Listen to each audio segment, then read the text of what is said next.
Imagine being just 20 years old and already one of the most famous artists on the planet. Sold out stadiums, chart-topping hits, millions of fans chanting your lyrics back at you, fame, fortune, and the pressure of the spotlight, all before your first legal glass of champagne. But behind the glitter, there was also criticism, public humiliation, and the constant question, can she survive the weight of it all? That was Taylor Swift at 20, and the truth about who she really was at that turning point might surprise you. Fearless success. By the time Taylor turned 20, she wasn't just a rising star, she was the star. Her second studio album, Fearless, wasn't just successful, it was the best-selling album of 2009 in the entire United States. Songs like Love Story and You Belong With Me turned her into the voice of a generation, the soundtrack for high school crushes, heartbreaks, and first loves. And then came the moment that changed everything. The 2010 Grammys. Picture this. A 20-year-old Taylor Swift in a sparkling gown walking up to the stage to accept Album of the Year. She wasn't just winning, she was making history, the youngest artist to ever hold that golden gramophone. For most artists, that moment would be the climax of a lifetime. For Taylor, it was just the beginning. And yet, with every success came a new challenge. Balancing the dream with the pressure of being America's sweetheart. Balancing girl next door image and superstar status. Even with the spotlight shining brighter than ever, Taylor still carried herself like the girl next door. The curly hair, the sparkly dresses, the wide-eyed charm. Fans saw themselves in her. She wasn't untouchable. She was relatable. She wrote about crushes, heartbreaks, and fairy tale dreams. And for millions of teenagers, it felt like she was telling their stories. But here's the thing most people didn't see. Behind that wholesome image, Taylor was already thinking like a strategist. She wasn't just a singer, she was a businesswoman in the making, carefully shaping how the world saw her.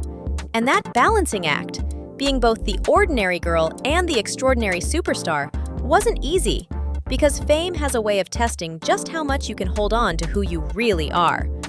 The Kanye West VMA incident. Then came a moment that no one could have predicted. It was September 13th, 2009, the MTV Video Music Awards. Taylor had just won Best Female Video for You Belong With Me.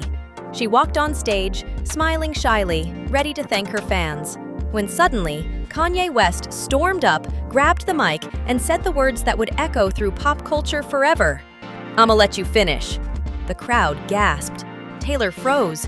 She was only 19, standing under the harshest spotlight of her life, not celebrating her first VMA win, but caught in one of the most shocking interruptions in award show history. That moment wasn't just awkward, it was humiliating. Millions watched as she stood there, stunned and silent. And overnight, Taylor went from being America's sweetheart to the center of a global conversation about respect, power, and resilience. For most people, that kind of public embarrassment would have been crushing. But for Taylor, it became fuel. She wasn't just an artist anymore. She was learning how to be a survivor, writing her own story. What made Taylor different from so many other young stars wasn't just her voice. It was her pen. At 20, she wasn't relying on a team of ghostwriters or producers to tell her story. She was writing it herself, word for word, lyric by lyric. Every heartbreak, every crush, every late-night diary entry, transformed into music that millions could sing along to. Her songs didn't feel manufactured. They felt real. Fans weren't just listening to pop country hits, they were reading pages out of her life. And in return, her audience gave her something priceless: trust. Critics tried to dismiss her as just another teenage star, but every time she picked up a guitar, Taylor proved she wasn't a product of the machine. She was an artist shaping her own destiny. And that authenticity, that raw honesty in her music, would become the secret weapon that carried her through every challenge ahead. Awards, recognition, and records. By 20, Taylor's trophy shelf looked like something most artists would hope to collect over an entire career. She was named the Country Music Association's Entertainer of the Year, one of the youngest to ever receive it. She was sweeping the Grammys, Billboard Awards, American Music Awards. Every stage she walked on, she seemed to walk away with another piece of history. It wasn't just that she was popular, it was that critics were starting to respect her too. And that combination, commercial success and critical acclaim, is one of the hardest things to achieve in music. Every accolade was proof. Taylor wasn't a passing teenage fad. She was here to stay. Friendships, family, and staying grounded. For all the flashing lights and screaming crowds, Taylor never forgot where her true foundation was.